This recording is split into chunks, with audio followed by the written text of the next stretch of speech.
Hello नमस्कार। प्रदीप पांडा बोल रहा हूँ और एक और इंटरेस्टिंग टॉपिक को लेकर मैं आपके पास सामने आया हूँ जो आपके साथ शेयर करूँगा। तो अभी जो हम टॉपिक बात करेंगे तो एक्सचेंज रेट के बारे में बात करेंगे। इंडियन रुपी और डॉलर के एक्सचेंज रेट और इंटरनेशनल ट्रेड के ऊपर कुछ बात करेंगे। जैसे कि आपको पता होगा कि जब से यूक्रेन और रशिया के बीच में जो वार लाइक सिचुएशन हो गया था, तो रशिया को ऑल ओवर जो डेवलप्ड कंट्री जितने भी हमारी हैं, जितने भी यूएसए और यूरोपियन कंट्री जितने भी हैं, वो रशिया को अलग थलग करने के लिए उन्होंने अब डॉलर करेंसी के ऊपर रेस्ट्रिक्शन लगा दिया था। तो इसका मतलब क्या हुआ कि जो रशिया जो है डॉलर करेंसी में ट्रांजेक्शन नहीं कर सकता, ना इंपोर्ट कर सकता ना एक्सपोर्ट कर सकता है। तो वो इसलिए करते हैं कि ताकि उसकी इकोनॉमी को बहुत ज़्यादा इम्पैक्ट पड़े और प्रॉब्लम हो जाए इसकी इकोनॉमी, और उसको वार फाइनेंसिंग करने में प्रॉब्लम हो और धीरे धीरे उसकी इकोनॉमी कोलैप्स हो जाए। ये यूएसए का हरदम का स्ट्रेटेजी होती है हरदम। तो उसी दौरान क्या हुआ था, इंडिया ने रशिया के साथ हेल्प किया था और रशिया और इंडिया ने एक डिसीजन लिया था कि रशिया जो है अपना पेट्रोल और डीजल और क्रूड ऑयल जो है वो इंडिया को एक्सपोर्ट करेगा और इंडिया उसको बाई करेगा। और दैट टाइम उन्होंने डिसीजन लिया है कि भैया डॉलर में तो हो नहीं सकता, तो उन्होंने बोल दिया कि हम उसको इंडियन रुपी में पेमेंट करेंगे। तो डिसीजन हो गया कि इंडियन रुपी में पेमेंट करेंगे। लेकिन मैं आपको एक चीज़ बताऊं, आज की डेट में वो इंडियन रुपी वाला पेमेंट में कुछ खास ट्रांजेक्शन हुई नहीं है। तो आज की डेट में वो सारे ट्रेड जो है सेटलमेंट तो हो गया है, लेकिन रशिया एक डिफिकल्ट सिचुएशन में फंस गया आज की डेट में। उस टाइम श्रीलंका में भी प्रॉब्लम चली थी, तो श्रीलंका के साथ भी जो डॉलर में बहुत प्रॉब्लम हुई थी, डॉलर के शॉर्टेज था उनको उस टाइम भी। तो डॉलर के साथ श्रीलंका के साथ भी इंडिया इंडियन रुपी में बिजनेस करने के लिए एक अरेंजमेंट करने के लिए कोशिश किया। तो इंडिया के रिजर्व बैंक ऑफ इंडिया ने एक सेटअप बनाया कि जितने भी, और कोशिश ये किया कि इस बहाने में, रशिया के बहाने में, ये इंडिया ने एक कोशिश किया कि हमारी इंडियन रुपी को इंटरनेशनलाइज कर सकते हैं। तो ताकि मतलब हर कंट्री जैसे इंडियन रुपी में बिजनेस करे, इंपोर्ट एक्सपोर्ट सब इंडियन रुपी में हो। लेकिन अभी एक बड़ा पिकुलियर सिचुएशन क्रिएट हो गया है रशिया और इंडिया के बीच में। और रशिया ने इसमें अरेंजमेंट कैसे होता है मैं आपको बताता हूँ। जैसे रशिया से हमें इंपोर्ट करना है, तो क्रूड ऑयल इंपोर्ट करना है, तो पहले हम क्या करते थे कि रशिया को हम जो है डॉलर में पेमेंट करते थे। तो डॉलर में तो हो नहीं सकता, और रशिया को ऑयल एक्सपोर्ट करना बहुत जरूरी है क्योंकि अपने ऑयल को कहीं ना कहीं तो उसको बेचना ही है। तो चाइना को और इंडिया को बेचना शुरू कर दिया था उसने। तो रशिया ने डिसीजन एग्री कर लिया कि चलो ठीक है, मैं आईएनआर में पेमेंट ले लूंगा।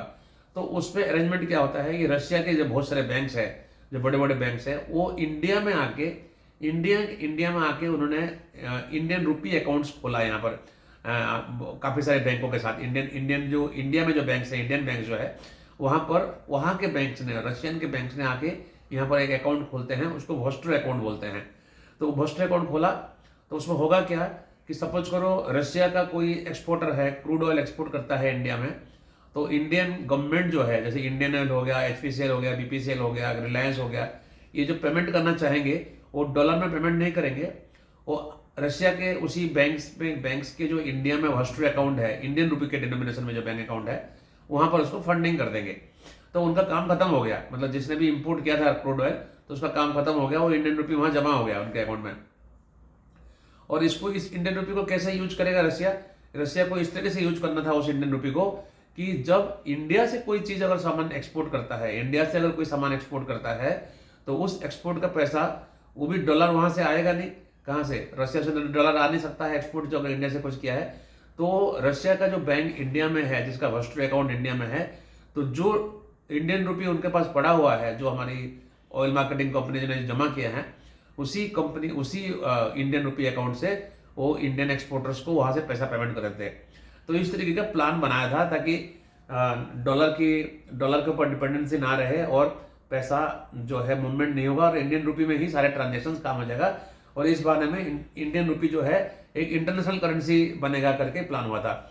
लेकिन अभी क्यों मैं ये टॉपिक डिस्कशन कर रहा हूँ, ये डिस्कशन इसलिए कर रहा हूँ कि अभी रिसेंटली गोवा में एक कॉन्फ्रेंस चल रहा था और वहाँ पर वहाँ के जो फॉरेन मिनिस्टर्स ने और इसके लिए एक बहुत बड़ा स्टेटमेंट दे दिया कि हम तो फंस गए हैं और हमारे पास तो जो इंडियन रुपी जो पड़ा हुआ है इंडियन बैंक्स में, वो हमारे लिए कोई काम का नहीं है।